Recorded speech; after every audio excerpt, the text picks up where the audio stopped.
The truck driver was already bleeding when Zara found him. It was 6:15 in the morning, and the loading bay behind the Petro-Canada off Highway 11 north of North Bay smelled like diesel and wet gravel. Zara Obi had just finished a 12-hour shift stocking shelves at the 24-hour grocery 3 blocks over, and she was cutting through the lot the way she always did. Hood up, earbuds in one ear, the other ear always open. That was something her uncle taught her. Always keep one ear to the world, he used to say. The world talks to you whether you're listening or not. She almost missed him. The man was on the ground between two parked semis, half hidden in shadow, one arm braced against the rear tire of a Peterbilt like he was trying to remember how to stand up. He was maybe 60, heavyset, wearing a worn canvas jacket with a patch on the back she didn't recognize yet. His face was turned away, but she could see his shoulders, and she knew from the way they were shaking that it wasn't from cold. There were 4 of them, young men, not boys, men, standing in a loose half circle. One of them had a length of chain hanging from his right hand, not swinging it, just holding it the way you hold something when you want someone to know you have it. Zara stopped walking. Her phone was in her pocket. She could feel it. She could have kept moving, turned up the volume on whatever podcast she'd been half listening to, and been home in 7 minutes. She had work again in 10 hours. She had a bus pass running out on Friday, and a rent payment due Monday, and a mother in Sudbury who called too often asking for money Zara didn't have. She had every reason in the world to keep walking. She took out her earbud and crossed the lot. "Hey!" Her voice came out louder than she expected. It cut through the quiet, and all 4 of them turned. She walked into the space between them and the man on the ground, and stood there with her grocery store lanyard still around her neck and her backpack full of a half-eaten sandwich and a thermos of cold coffee. The one with the chain, tall, pale jacket with a flag patch she didn't bother reading, looked her over once. Then he laughed. "Go home," he said. "I'm thinking I'll stay," Zara said. It lasted maybe 9 seconds. She didn't throw a punch. She didn't have to. What she did was pull out her phone, open the camera, and say, clearly in a voice that carried, "I've already got your plates. All 3 vehicles. And I'm live right now." She wasn't live, but her thumb was on the record button and the red light was on, and they didn't know the difference. The one with the chain looked at the phone. He looked at the 2 semis, understanding suddenly that they were in a lit area, that there was a gas station attendant, visible through a window 40 feet away, who had turned to look. He looked at Zara one more time. Then they left. Not running, walking, but walking the way people walk when they've made a calculation and the math didn't work out the way they wanted. She watched until all 3 vehicles pulled out of the lot, and then she let out the breath she'd been holding for the last 40 seconds and turned around. The man was looking at her. He had a cut above his left eye, not deep but bleeding steadily, and he was favoring his left side in a way that said at least one rib was complaining. He had gray hair, thick and pulled back, and a beard that had gone mostly white. The patch on the back of his jacket read Iron Road Brotherhood, Northern Ontario chapter. "You recording?" he asked. "No," she said. He looked at her for a long moment. His name was Doug LaRue. He'd been running freight between North Bay and Timmins for 23 years. And on the side, for the last 15, he'd been the road captain for the Iron Road Brotherhood, which was not, he told her later, the kind of club that made the evening news. They did toy drives at Christmas. They escorted veterans to Remembrance Day ceremonies in towns, too small to have their own honor guard. 3 times a year they rode from Sudbury to Sault Ste. Marie to raise money for the family shelter on Queen Street. He didn't tell her any of that in the parking lot. In the parking lot he said, "Thank you." And then he said, "What's your name?" She told him. He said, "You want me to call you a cab?" She said the bus ran in 40 minutes, and she was fine. He nodded, and she could see him filing something away behind his eyes, the way people do when they're paying attention. Then the gas station attendant, a kid named Antoine who would later describe this whole event in a TikTok that got 12,000 views, came out with a first aid kit and an expression of barely contained awe, and the moment passed. Zara took the bus home. She lived in a 1-bedroom apartment on McIntyre Street with second-hand furniture, and a window that let in more winter than it should have. The building was old enough that the radiator made a sound like it was rehearsing for a percussion recital, and the elevator had been out for 6 weeks, and the landlord, a man named Gervais, who communicated exclusively through terse voicemails, had stopped returning her calls about it sometime in November. She was 26 years old. She had a diploma in supply chain logistics from Canadore College, which she had gotten while working 25 hours a week at the same grocery store. She had applied to 41 jobs in the past 8 months. She had gotten 3 interviews and no callbacks. She had a mother in Sudbury with a bad knee and a phone plan Zara paid half of. She had a cat named Poutine, who had shown up outside her door in February and never left.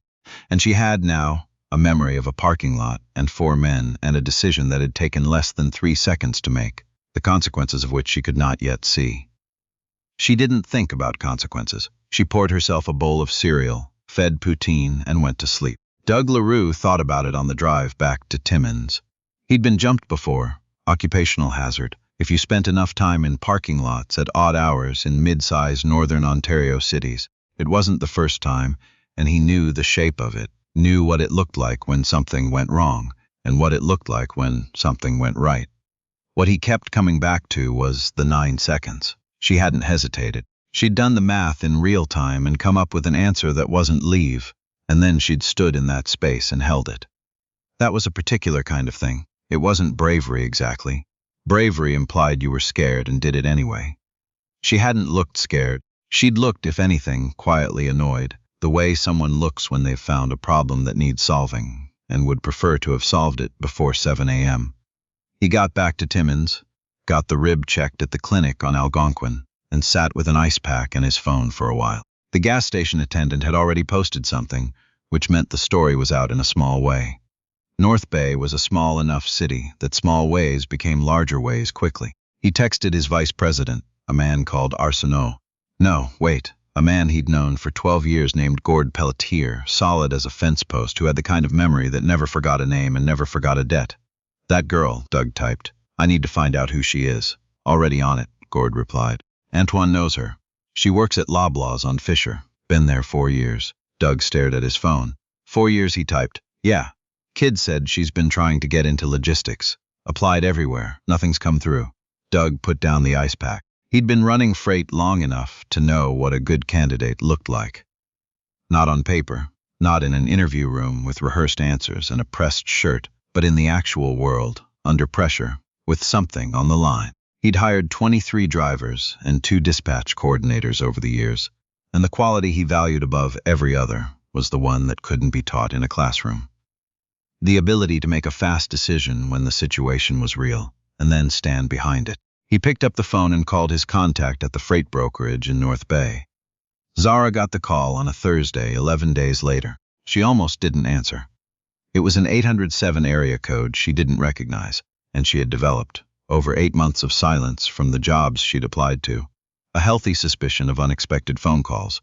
But she answered. The woman on the other end was named Paulette Gervais, and she was the operations coordinator for Northmark Freight Solutions. And she said, not immediately, but after the usual preamble about how she'd gotten Zara's name, that there was an entry-level dispatch coordinator position opening in March, that it had come to Paulette's attention through a referral she was not at liberty to fully disclose, and that if Zara was interested, she should come in Monday for a conversation. Zara sat down on her kitchen floor. Poutine walked over and sat on her foot. What kind of referral? Zara asked. There was a pause. The kind, Paulette said carefully. That we take seriously. Zara came in Monday. She got the job.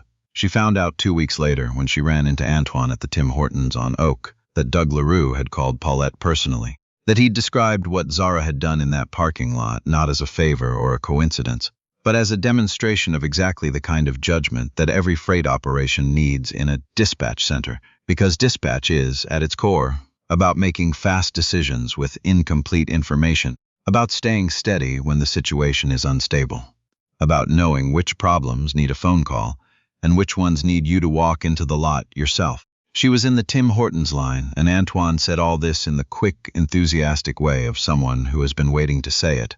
And Zara stood there with her medium-dark roast and felt something she hadn't felt in 8 months. Specifically, like the ground was solid again. She didn't see Doug LaRue until April. It was at the Remembrance Day ride planning meeting, of all places.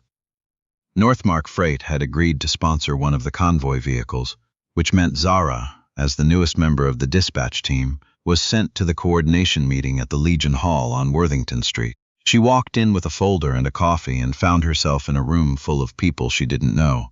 And then she turned, and Doug LaRue was sitting at the end of the table with a mug of tea and the same canvas jacket. He looked at her without surprise, which told her he'd known she'd be there. "LaRue," said a man across the table. "You know everybody in this city." "Not everybody," Doug said. "Just the ones worth knowing." He said it simply, without performance, the way you say a fact. And then he introduced her to Gord Pelletier, who shook her hand and said he'd heard good things, and to the others around the table, and the meeting went on. Afterward, in the parking lot, she caught up to him. "I know it was you," she said. He looked at the middle distance for a second, then back at her. "I made a phone call. You got yourself the job." "Doug?" He looked at her again. Something in his face shifted, the way it had in the parking lot that morning, that same quality of paying real attention. "You want to know why?" "Yeah, because I've been on the road for 23 years, he said, "and I've seen a lot of people walk by." He let that sit for a moment. "You didn't." He pulled his keys out and held them for a second before clicking the fob. "And because my oldest daughter," he said, "has been trying to break into the industry for 2 years, and every time I watch someone with good instincts get passed over because they don't know the right people, I think about her." He paused. So maybe it wasn't entirely selfless, but the call was real. Zara didn't say anything for a moment. "How old is your daughter?" she asked. 24. "What's she trying to do?" "Operations management. She's got a degree in 4 years in retail, and nobody's returning her calls."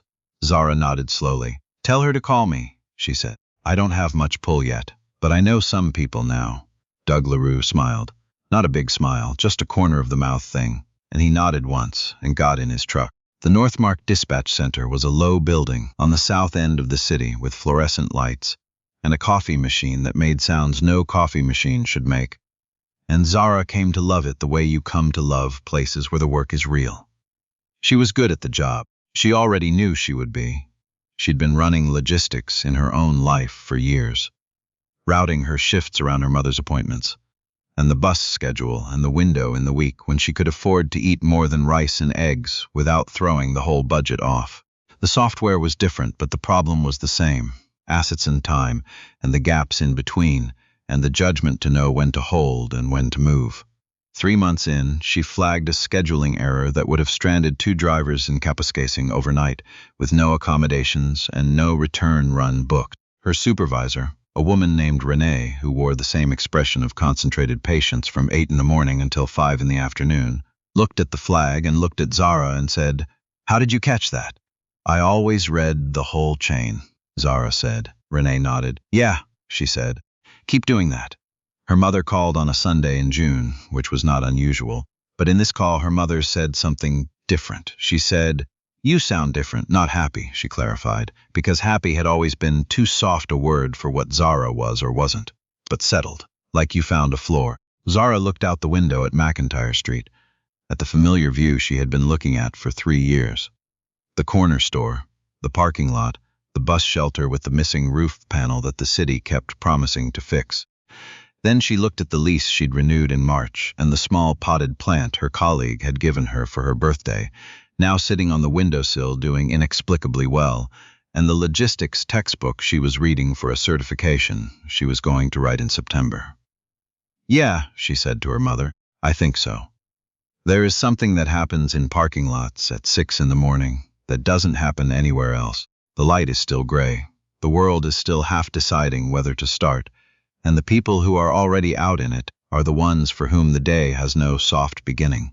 The shelf stackers and the long-haul drivers and the gas station attendants who have seen everything and are still there. There is a kind of honesty that comes with that hour, a stripping away of the version of yourself that you perform for other people, and what's left is just the reflex.